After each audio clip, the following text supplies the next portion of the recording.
Well, hello. Thank you, Dr. Lesserson, for being with us. And Sure. we just wanted to take a few minutes to ask you a few questions. And first, thank you for your service as SCA president. And we very much appreciate all the work that you've been doing. First, can I ask you a little bit about what you feel like you've been your most important accomplishments during your term? Wow. Well, it's been an honor to work with everyone, and it's a labor of love. So I would say, we build year after year on the accomplishments of previous SCA leadership teams. And so everyone has their own goals, though, and I think our society really needs to get more involved with other medical societies that care for patients with cardiovascular disease, because we don't work in a silo. We're such team players, and we could be leaders of that team in many different circumstances. So I think we've developed excellent relationships with the other medical societies, namely Society of Thoracic Surgeons, STS. We've really strengthened the database that we have, our database tool with the STS, and we've strengthened our presence at their meeting, and they have a presence at our meeting. And what's really new that we just did a few months ago is that we really commingled our committee structures. So we looked at their governance, they looked at ours, and we said there should be an STS member on this SCA committee, and likewise there should be an SCA member on that STS committee, so that we have presence on the outcomes and metrics. STS is basically created the gold standard tool for measuring outcomes. And so now we have SCA representation on those committees. And I'm sure that you don't really know about this yet because we haven't been able to make the impact. We just started. But that's one of the great things I think we should take forward into the future. That's great. And I guess as you've been trying to make some of these changes, what challenges have you been seeing, had to encounter, and hurdles that have had to be addressed? Challenges. Nobody ever likes to talk about that. But you know what? It's the real world. And we all have full-time jobs somewhere else. And we're all volunteers. And so are the physicians we're trying to associate with at STS and AATS and at the ASC. So life kind of slows you down. So I think that the challenges have really just been time. Everything that we've worked to accomplish has been moving along. We haven't had any roadblocks. We haven't had anyone say no.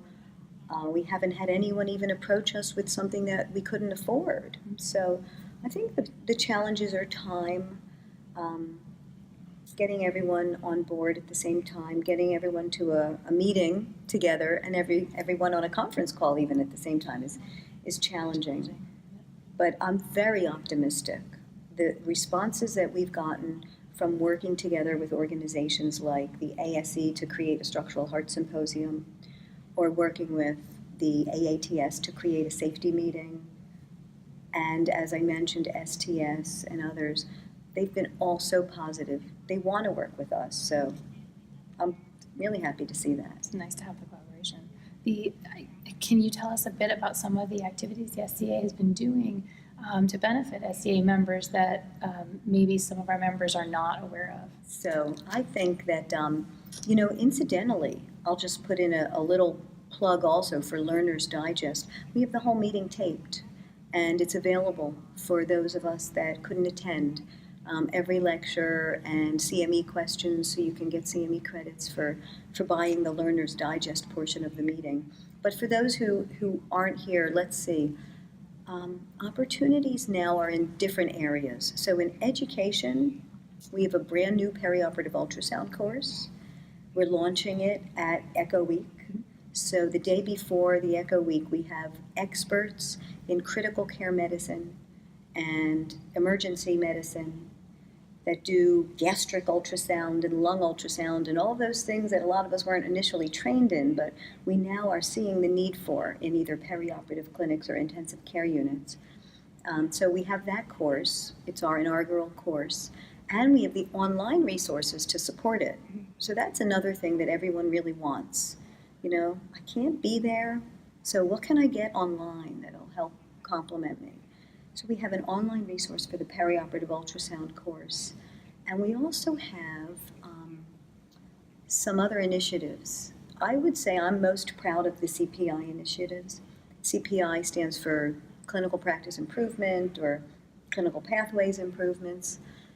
And these are going to fit really nicely into the macro MIPS expectations that we're going to have in the future. It's funny because we named it CPI and we didn't name it after the CPIA initiatives with macro MIPS, but now it really resonates with the need for it.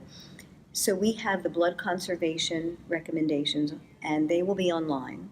And the goal is to put them into a single easy page to download, or even to put them on a wiki type site so that everyone has access to what do I do, and aside from having to read the 60-page guideline, can you give me some guidance on best practice? And we have an AFib clinical practice initiative as well. And we also have access to creating new ones because we have a continual CPI committee. So some of the ones I've heard that they're going to be starting this year are renal outcome improvement and pulmonary outcome improvement, and the help with the new economic initiatives. So we had a lot of talks at the meeting about the new MACRA that's going to start. Actually, we have started January 2017, and we'll see those in 2019 being compensated.